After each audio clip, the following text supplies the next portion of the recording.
His security has not changed. Not one line of it. Not one clause, not one condition, not one single word of the arrangement Prince Harry dragged through the British courts and lost. And yet his wife and his children are reportedly boarding a plane to the United Kingdom next month, the very country he spent 5 years calling too dangerous to bring them to. Hold on to that contradiction, because by the end of this video, I am going to tell you exactly what I think it means, and it is not the story the headlines are selling you. I promise you that payoff. Stay with me to the close and you will get it. Let me set the scene the way an insider sees it, not the way a press release wants you to see it. For years, the message out of California was relentless and it was simple. Britain is unsafe. Britain is hostile. Britain is impossible for our family unless we are handed the protection we demand. That was the drumbeat. That was the brand. Too risky, too exposed, too cruel a place to ever bring the children home. Prince Harry said it. Meghan, by many accounts, made it a line in the sand. Here's the part most people get completely wrong. While that message was being repeated, the actual security framework sat exactly where it always sat, handled case by case, reviewed in advance. Subject to conditions. The same machinery that applied before applies now. So, what on earth changed? Either Britain was genuinely too dangerous before, in which case, nothing about a roof and a guest suite should fix that, or Prince Harry has quietly worked out that being completely cut off from Britain is bleeding his brand dry, draining his credibility, hollowing out his children's royal identity, and weakening his long position in a story he no longer controls. I lean hard toward the second reading. Let me show you why. Before I go further, let me anchor you in the timeline, because the timeline is where this whole thing either holds together or falls apart. Step 1. The couple step back from royal duties and relocate. Step 2. The automatic, taxpayer-funded security that came with being a working royal is changed. Step 3. Prince Harry challenges that change in the courts. Step 4. He loses. Step 5. He appeals, and in the spring of 2025, he loses the appeal too.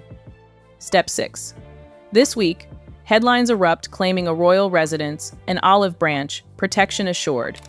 Hold those 6 steps in your head, because the gap between step 5 and step 6 is the entire mystery. Now, let me make the stakes plain, because this is not a small story dressed up as a big one. Think about what is actually riding on the answer. For the children, it is their entire relationship to a royal identity, a heritage, a place in a centuries-old line.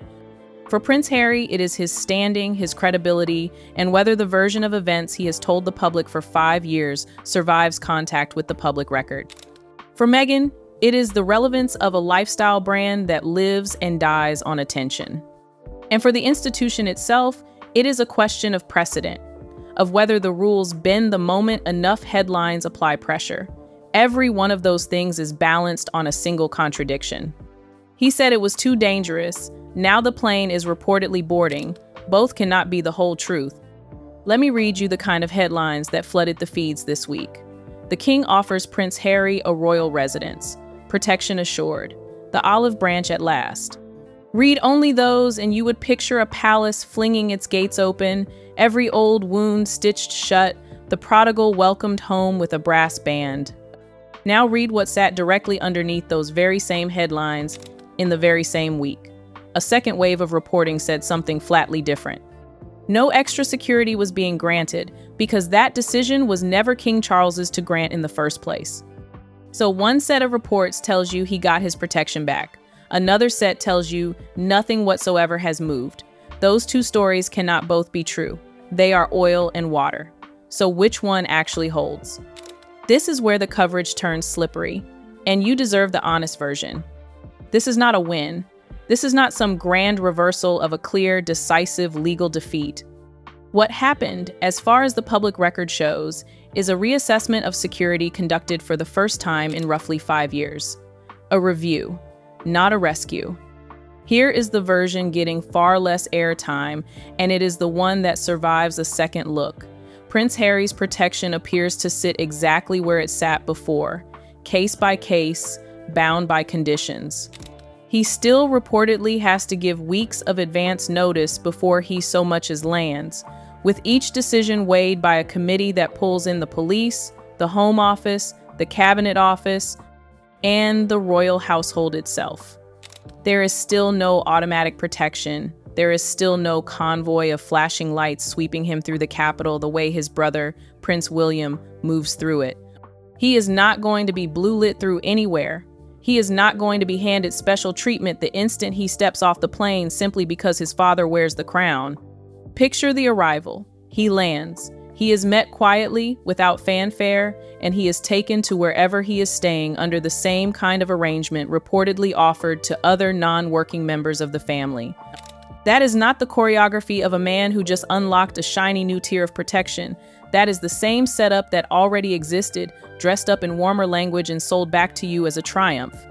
Which drags us straight to the question the cheerful headlines keep stepping around. If the security has genuinely not changed, and Britain was supposedly far too dangerous for his family, then why is that family suddenly buckling seatbelts and flying in right now? Keep that question lit in your mind. We are circling back to it at the very end, and I am warning you now, the answer I land on is not the one trending across your timeline, and it may quietly rearrange how you see this entire saga. Step back and look at the shape of it from the outside. What you are watching, and this is the genuinely fascinating part, is a couple in California with a powerful need, a need for relevance, a need for the oxygen of attention, because attention is the thing they have built everything else on top of. Publicity is the engine, and every few months that engine needs feeding. Before we feed it, we have to clear up the single biggest thing the reports keep getting wrong. Who actually holds the power here? Despite what 100 headlines imply, that power has never sat with King Charles. And before I get to who does hold it, there is a second hard fact that makes the whole "he won it back" fairy tale almost impossible to defend. This already went through the courts. The legal challenge failed. That is not gossip. That is not my opinion dressed as fact. That is the public record, written down, decided, closed. Prince Harry directly challenged the British government's decision on this exact security question, including the changes to his automatic, taxpayer-funded protection. The case was heard. The court ruled against him. He appealed. He lost the appeal in the spring of 2025, and that loss left him with no further legal move on the board, no more rounds. He cannot sue again over this. The door to the courtroom is bolted. He was chasing precisely the kind of protection that some of this week's headlines now whisper has somehow been restored to him. He took it through the full legal process, hoping for a different ending. The court did not give it to him. That is why these fresh claims raise so many eyebrows. A lot of you remember the case. This was the appeal judgment. The judge reportedly walked through every single visit Prince Harry had made to the United Kingdom, alone or accompanied, and named who traveled with him on each one. Every visit documented. So sit with what that means for this week's noise. If the court rejected his challenge and the government's position stayed standing, then there has been no public decision since reversing that outcome.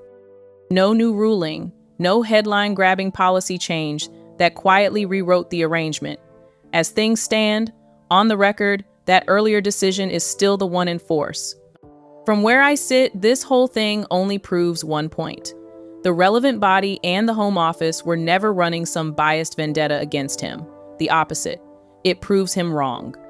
It shows that all that time, all that expense, all those petty, silly, self-regarding legal battles bought him nothing but a bill and a verdict.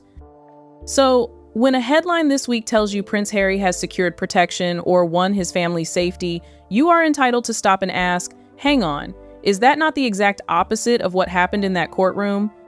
Because these claims do not line up with the public record. The court said one thing, the headlines hum another, and that gap is precisely where all the argument lives. Once you remember how the case actually ended, those victory-flavored headlines start to look less like a confirmed change and a lot more like an interpretation stretched well past the known facts. Now here is my honest opinion, marked plainly as my read and nothing more. The institution has watched this exact sequence unfold before, and it has a rhythm you can almost set a metronome to. First comes the emotional language, then comes the carefully managed image, then come the headlines. Then come the interviews, the books, the documentaries, the claims about what supposedly happened behind closed doors. Once you have seen the pattern a few times, you can hear the next beat coming before it lands. If the courts did not change the arrangement, and King Charles does not even have the authority to change it, which I will explain in a moment, then the notion that everything has suddenly been thrown wide open deserves a far harder look. Here's the detail that gets buried under all the chatter about the king. King Charles cannot personally hand his son a state-funded security detail because that call is simply not his to make. Those choices run through the government, with the Home Office and the relevant committee weighing threat levels, weighing cost, weighing the specific shape of each visit. So when a headline murmurs that the king is paying for Prince Harry's protection, or that he personally arranged some new detail, you have to peel that claim away from how the process is actually understood to work. On the record, those decisions are made through the established government system, not by the monarch alone with a wave of his hand. The security tier is set. It is not being quietly paid for behind a curtain. The Home Office has not granted any fresh privileges to the man once styled the Duke of Sussex. He knows that. But rather, like the time he claimed he had personally handed a large sum to a well-known children's charity telethon, he can be remarkably slippery about spelling out the precise, some might say true, version of events. Here is what King Charles genuinely can offer: a place to stay, a chance at a family reunion, an opportunity to spend time with his grandchildren after years of distance. All of that sits squarely inside his personal gift. What he cannot personally hand over is the state-funded security his son challenged in court and walked away from empty-handed. That is why the framing matters so enormously. If people come away believing King Charles simply rewrote the security arrangement himself, the pressure and the blame drift toward the king, even though the public reporting points to government machinery, not the monarch as the place where these calls are made. And it is worth saying plainly, the threat that Prince Harry and his family allegedly face is nowhere near as severe or as constant as the threat around the working royals. King Charles, the reigning monarch, Prince William, the heir's wife and children, the direct line of succession. For reasons that should be blindingly obvious, those are the people the serious standing protection is built around. The framework was already set before this announcement landed. Based on everything public, it stands unchanged now. Offering someone a bed for a few nights does not magically rewrite a committee's risk assessment or the procedures that committee follows, because of how the calculation works. Is there a threat? That is the question. And on the public evidence, there has never been a demonstrated threat to Meghan or the children beyond the cameras of the paparazzi, which, let us be honest, is the precise attention the brand courts every single day of the week. Which brings us to something easy to miss until you slow down and actually look at it. The offer of a royal residence has been dressed up by some as a colossal, jaw-dropping gesture. So let me ask the unglamorous question. What does that offer actually mean in practical terms? In plain reality, a royal residence is a place to stay. There is no public sign that a family visit would involve paying rent for a handful of nights. Most people expect a parent to offer a spare room without turning it into an invoice. It would be genuinely strange if it were any other way. So when you see the accommodation described as some extraordinarily generous handout, look straight past the wording and fix your eyes on the practical truth. At its core, it is a roof. Nothing grander, nothing smaller. It is going to be cheaper for the couple to stay on a royal estate because there is no charge. It is a home from home. And I would not for a second imagine King Charles wanting to charge his younger son for a few nights under a family roof. That really would be odd, would it not? This is exactly why, as I have told you before, Prince Harry and Meghan were so desperate to keep Frogmore Cottage as a base they could slip in and out of without asking a soul, popping up whenever the mood took them. Wandering the Windsor estate grounds. All of that easy, unsupervised access. A bed on a secure royal estate is not necessarily some vast new expense for the crown, but it could be a very real practical benefit for Prince Harry. Staying there could quietly shrink some of the costs that come with arranging private accommodation and the extra security that tends to cling to it. Let us keep it real. They are hurting financially too. We all know it. And here's another thread that keeps slipping under the radar. Reports have claimed that on past visits, Prince Harry turned down staying at Buckingham Palace, not out of pride, but because he felt that high-profile, instantly recognizable location was too public and too predictable from a security standpoint. This time, the conversation has reportedly circled St. James's Palace or another secure royal residence instead. But notice what is conspicuously absent from the conversation. Not Windsor, not Frogmore Cottage, not Highgrove. Whether that absence means something has become yet another thread of speculation wrapped around this story. The sheer specialness of this family, the castles, the grounds, the jewels, the centuries of history, all of it only grows more magnetic with time. And put yourself for a moment in the shoes of a child who grows up and only learns years later just how extraordinary their inheritance could have been. That thought has weight. That one missing detail says a great deal, and it pulls us straight back to a genuine turning point in the whole story. Frogmore Cottage was the Windsor home, where the couple could once come and go far more freely.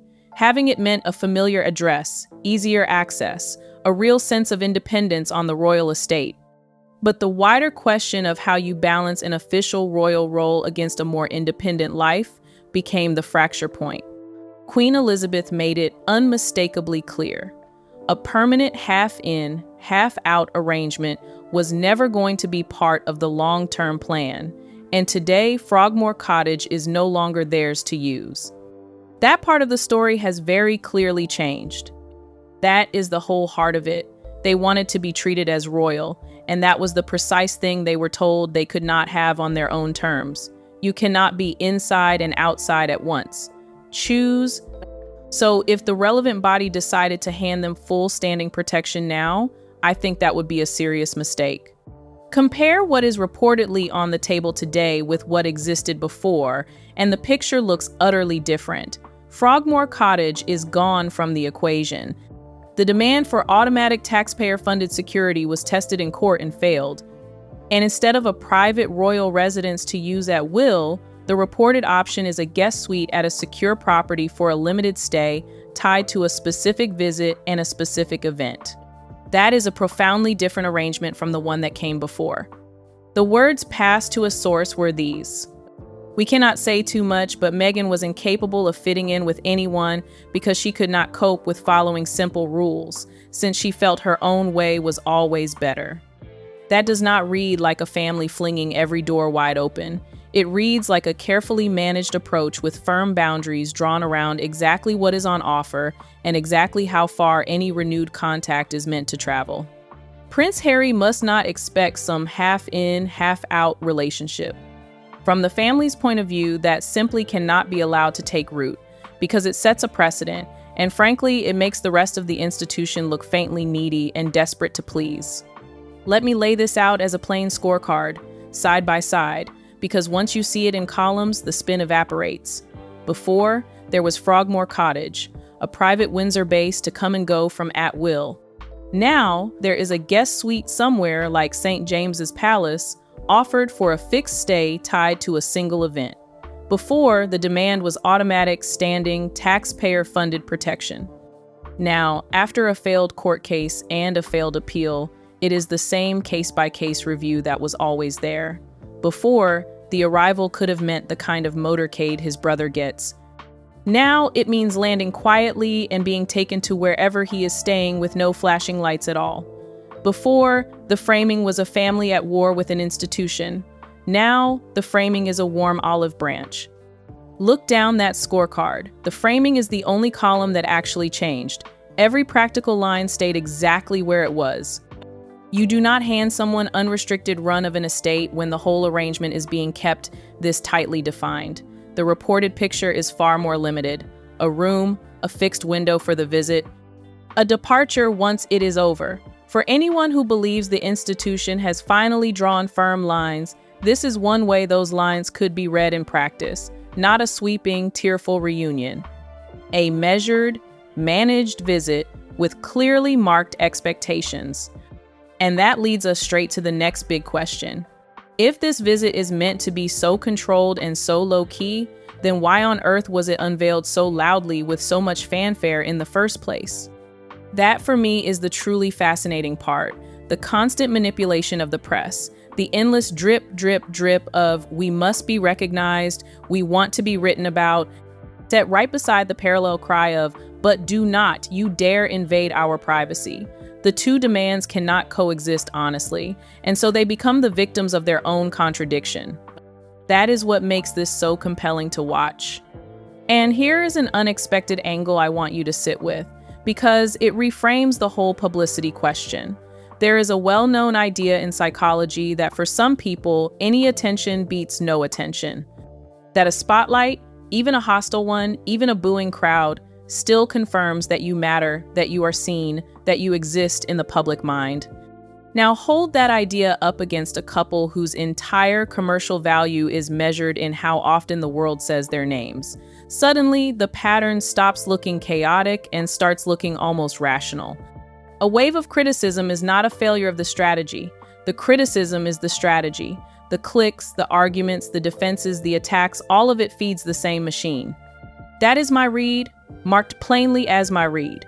But once you see it, you cannot unsee it. Here's where the story stops being about where anyone is sleeping and starts being about something a lot of people clocked the instant the news broke. The announcement landed during royal ascot, and that timing caught the eye immediately. Catherine, the Princess of Wales, had just returned to that famous meeting with cameras tracking her every move.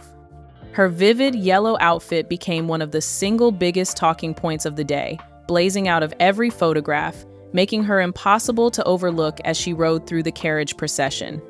She stood out in that bright yellow magnificently, so that everyone lining the route could catch a glimpse of her. Cleverly chosen too, and probably to the quiet irritation of the ascot organizers, because a deep red, a tomato red, was reportedly meant to be the color of the moment at Ascot that year. She did not get that memo, or she ignored it. She wore a striking yellow that ensured every single person at Ascot saw her sail past in the procession. It followed what many read as a real high for the family. It came not long after trooping the color, where Catherine, the Princess of Wales, drew enormous public warmth during the ceremony. And then, right in the swell of that positive coverage, headlines about the couple's reported return suddenly muscled into the conversation and yanked a chunk of the spotlight sideways. That is exactly why the timing feels so strategic to so many people. If Ascot is struggling to generate its own heat, what faster way to reignite public fascination than a return to Britain wrapped in royal headlines, reunion rumors, speculation about King Charles, the cameras of the Invictus Games, security drama, and Meghan back on British soil for the first time in years. This is not merely a trip. This is a publicity machine roaring to life. If you have followed this family for any length of time, you have almost certainly clocked a pattern that royal watchers discuss constantly. Again and again, a major headline about the Prince and Princess of Wales is swiftly chased by a headline about the Sussexes, dragging at least some of the public gaze with it. People point to the Platinum Jubilee, to the funeral period, and now to Royal Ascot as examples of that overlap. It is striking that whenever we see a wave of warm coverage around Prince William and Catherine, along comes a spotlight-stealing announcement that the couple will be flying over. It is, to some eyes, almost wearily predictable. Different year, same move. So instead of asking whether it is pure coincidence, a lot of people are asking about the timing itself. Who decided this was the right day to drop the announcement? Did it come from Prince Harry's team, or was it shaped by someone else entirely? Those questions have become part of the wider debate. Who sanctioned that timing? If it came from the Sussex side, then it is the same old script. Control the narrative, do it again, do it loudly. If that timing was deliberate, as some commentators clearly suspect, it would fit a communication strategy built on steering the public conversation and keeping the story wedged firmly in the headlines. Whether that is truly what happened stays a matter of speculation, but it is one of the questions people keep chewing over. Either way, the attention lurched, and a great many people ended up discussing this announcement instead of the other moments from Royal Ascot. But there is a far more important issue tangled up in this trip, and it has very little to do with the racing and everything to do with the people a certain event is actually meant to honor. Because the real asset here, the real currency, the thing that makes people click and argue and defend and attack and watch is the royal connection itself. That is the gold. This entire visit is reportedly built around the Invictus Games and the run-up to the next edition of those games, heading to Birmingham. An event Prince Harry created to lift up wounded and injured servicemen and women who have found fresh purpose and fierce determination through sport. That is the mission burning at the center of it. But here is the uncomfortable question that keeps surfacing whenever headlines about this couple swallow the news cycle. Who ends up with the most attention? Does the focus actually stay on the competitors and the veterans the Invictus Games exist to celebrate? What the Birmingham Games are getting, effectively, is a celebrity opening a launch, and you might assume Meghan will turn up.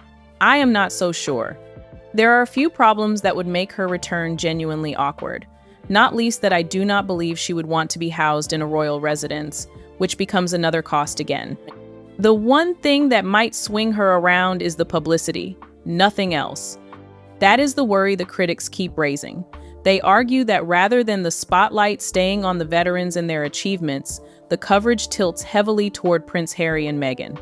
And so, an event built to honor wounded service personnel risks being smothered by royal headlines. The people who ought to be receiving the most attention are the competitors rebuilding their lives through sport, yet the cameras so often chase the highest profile guests in the room instead. You cannot ignore that coming back on the back of Invictus also overshadows the real men and women actually competing in it. It risks becoming a public relations vehicle for Prince Harry and Meghan, a return ticket, and suddenly, the Invictus Games themselves are eclipsed by the couple's drama. The headline people would hope to read is something like, Birmingham prepares to honor its heroes. Instead, the biggest discussions swirl around questions like, will Meghan even attend? Critics argue that this shoves the athletes and veterans, the entire reason the event exists, further into the background of the coverage. There is another recurring theme too, the cost of high-profile visits. People ask about travel, about accommodation, about the security around prominent guests who are not themselves competing. Some members of the public have called for more transparency on event spending, saying they want a clearer view of how funds are allocated and how resources are handled, all while keeping the focus on the veterans the Invictus Games were built to serve. I will not throw out a figure I cannot stand behind, but one observation is fair. There was reporting of an eye-wateringly expensive shirt worn in one of Meghan's recent lifestyle posts, the kind of garment that jars badly when set against images of people who have survived terrible violence. To many eyes, that reads as tone-deaf. And when a loyal audience that fiercely supports the armed forces starts asking how money is being spent, those questions tend to grow out of ongoing public conversation rather than materializing from nowhere. For some critics, the fear is simple. The attention drifts away from the veterans the event was created to support and toward the most famous faces attending. So for a lot of observers, this is no longer purely about royal family dynamics. It is about keeping the charity's mission front and center and making sure the spotlight stays locked on the people the Invictus Games were designed to honor. Once again, we are watching Prince Harry and Meghan scramble to re-establish their credentials, to prove they are royal, and to do it, Meghan will probably have to climb onto that plane through gritted teeth. It will be genuinely interesting to gauge the public's reaction if they do appear together at any public-facing event. Which carries us to one of the biggest unanswered questions in the entire story. For all the excitement in some reports hinting the whole family could make the trip, there is still a thick fog of uncertainty over who will actually travel. One very live possibility, discussed by plenty of commentators, is that Meghan may ultimately decide not to go at all. Nothing has been officially confirmed. Similar speculation has shadowed previous royal visits, which is exactly why so many people are waiting to see what genuinely happens rather than what is briefed. This is the will they, won't they game that frankly almost makes me ill that we have to keep playing. Will they, won't they come for the Queen's Platinum Jubilee? Will they, won't they bring the children to Queen Elizabeth's funeral? It has, time and again, looked like an opportunity seized for media attention. Almost every major royal event seems to summon the same wave of questions. Are they coming? Will the children be there? When will a final decision actually be announced? And the speculation so often runs right up to the last possible moment before the public gets a clear answer. What makes this latest chapter even murkier is that only days before the headlines claiming the whole family was expected, another report, including one from an outlet often seen as warm toward the couple, suggested they were not expected to be there at all. So inside a single week, the reporting pointed in flatly opposite directions. One said everything was steaming ahead. The other cast heavy doubt on the whole plan. That kind of split reporting does not look like a settled situation. It looks like the details are still genuinely up in the air, or like different sources are telling very different stories.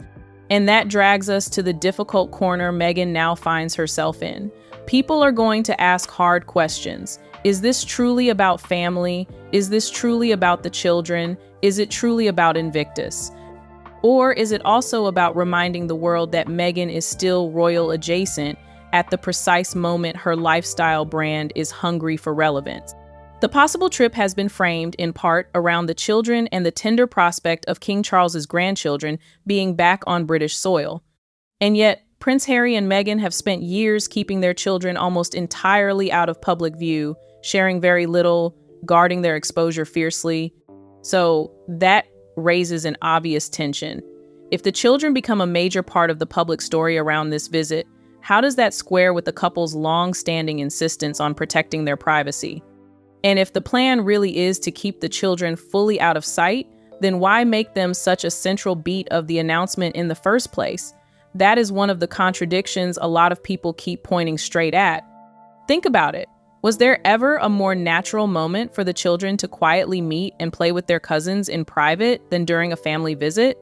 They could have done it gently, away from cameras. Instead, nothing of the sort, because the children were not there. Because of all this, some commentators believe Meghan may, in the end, choose not to attend. Others think there could be a last-minute change of plan for any number of reasons: scheduling, personal circumstances, practical considerations. At this stage, it is all still speculation.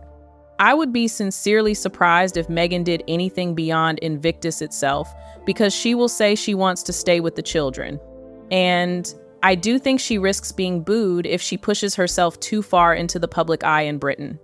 If it were not so unprofessional, I might almost be tempted to be one of the voices in that crowd urging honesty about what is really going on. Report it objectively, not subjectively.